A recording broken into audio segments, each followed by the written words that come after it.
Hey there, Shady Bill's Garage, and today we're going to do a brake pad swap on my wife's 2013 Honda Accord, and we're going to do this real time so you can see how long this takes. If you can change a tire, you can change your brake pads.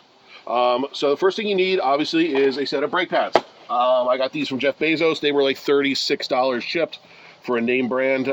Chris, you worked at AutoZone. How much do brake pads cost at your local auto store? 40 to 60. $40 to $60. All right. You're going to need a 14 millimeter wrench, and you're going to need something to reset your brake calipers. In this case, I have the brake caliper tools. You can use the cheap one that's like $10 that you buy. That's fine. Or you can use a C-clamp if you have that. I'll show you how to use it in a second. I think you can rent it at AutoZone or on your local parts store, right, Chris? Yeah, for like $100, and then they give it back. Okay, so you give them a deposit of like $100. They give you the tool. So realistically, if you go to your local auto parts store, $40, $60, you can do this job, and we're gonna do this real time. All right. So the first thing we're gonna do is we have to take our brake caliper off. So we're gonna take our wrench, and these are usually pretty tight. So give them a couple whacks. As you whack them, they get loose. Don't take this all the way out, because if you do, when you start doing this one, you're gonna move the caliper. So now we'll do this one. There we go.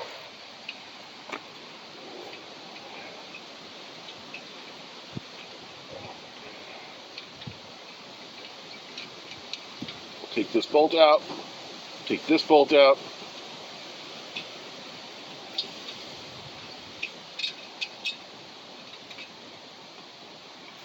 And we take the caliper out.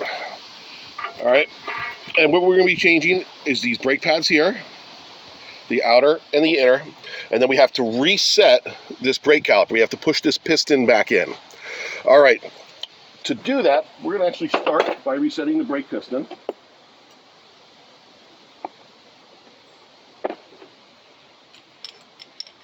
I'm going to use the brake pad from the other side. Usually you take these out. Actually, we'll take the brake pad out. Simple as that. We'll put that in here.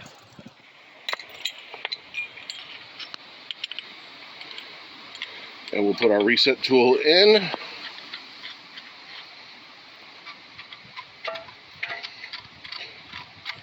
Okay. And as you see, as I start to tighten this, you're going to see this piston go back in.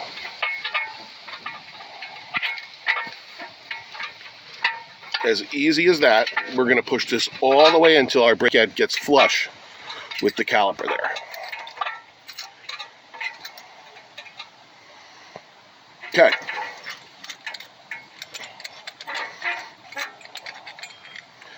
Our piston is now reset. Now, if we were going to change the brake rotor, we would have to take off this clamp, and that's going to take a 17 millimeter bolt that you're going to take off here and down here. That's a 17 mil. You're going to take those off. Those are going to be pretty tight. You might need a breaker bar.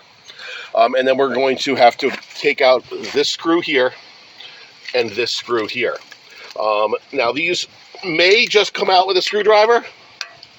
In this case, this one does. That one doesn't want to. These are soft metal.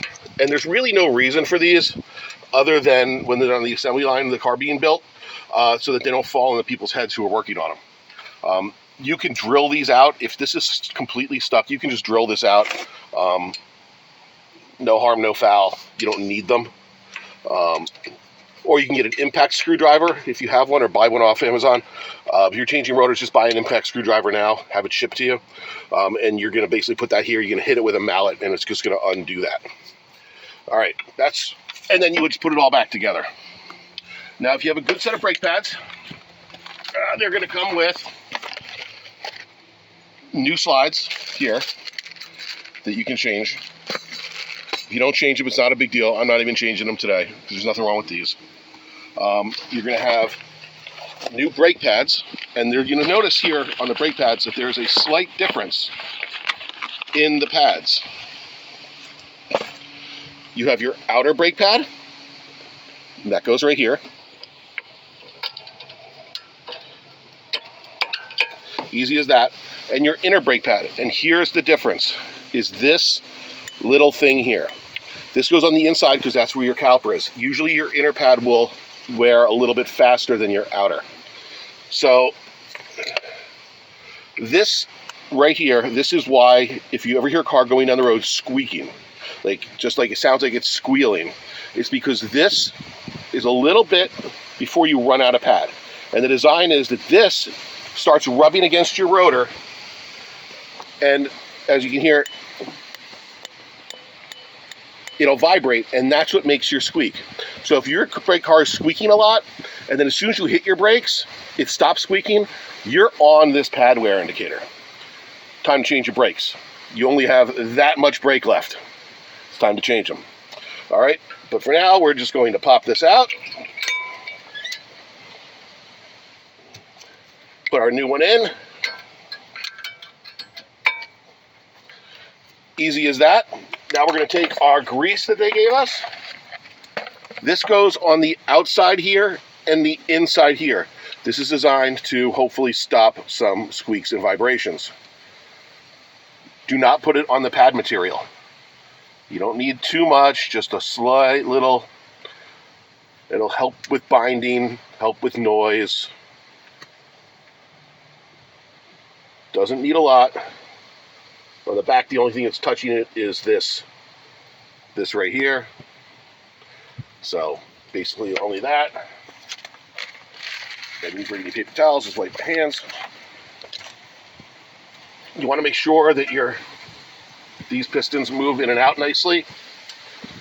As you see, they do. If they don't, pull those out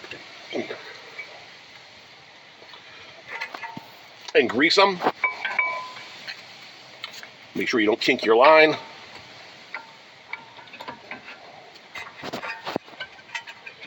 Okay.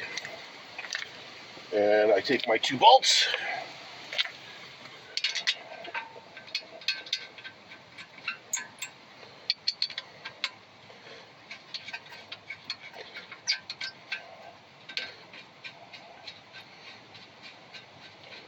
I probably should have Googled the torque spec for this, but I'm not going to torque them. I'll use my calibrated wrist and go good enough. Put your wrench back to tighten. You don't have to kill these.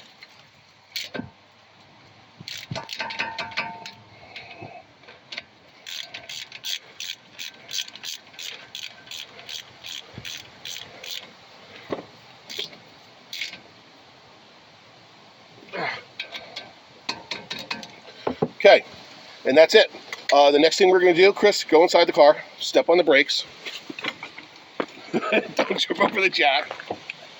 And the first time you pump those brakes, they're going to go right to the floor. Okay. Right to the floor. Yeah. Do it again. Oh, there we go. There we go. So make sure you do this before you drive the car. All right, that's it, YouTube. Straighten your wheel out. We'll put the tire back on the car. And that's all there is to it. I don't know how long this took. How long does that have a timer on it? Yeah, it's about like 8 minutes and 30 8 seconds. minutes. So in 8 minutes per side, if you can change a tire, you can change your brakes. When do you need to change your rotors? I'll just bother you for one more minute. If you feel the inside or the outside and there's grooves, change your rotors. The other time you need it is if you're going into a high-speed stop. Let's say you're getting off the highway, you're going 80 miles an hour, you go to stop and you feel a pulsation in your brakes. The car shakes a little bit, there's a little pulsation. That's because these are warped. That's when you need to change your brake rotors. If you have no pulsation and no grooves, don't let them tell you at the shop that you need to change your brake rotors. Okay? All you need is a pad swap. All right, YouTube, thanks a lot.